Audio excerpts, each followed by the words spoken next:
Welcome, in front of me is a HUAWEI Nova Y61 and today I'll show you how you can hard reset this device through settings. So to get started, let's open up our settings. From here we're gonna scroll all the way down to System and Update. And scroll down again, select Reset, Reset Phone, Reset Phone. If you have some kind of screen lock, you'll need to confirm it right here. Now you do have an option to back it up if you want to preserve some of your data. If you don't, just jump straight to Reset Phone.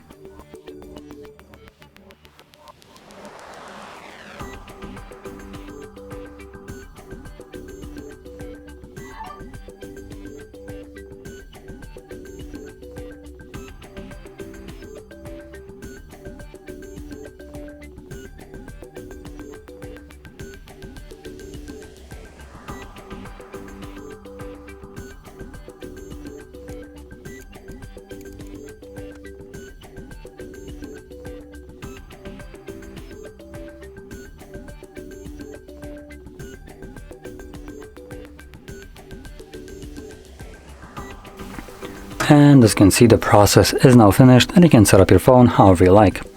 Now if you found this video helpful, don't forget to hit like, subscribe, and thanks for watching.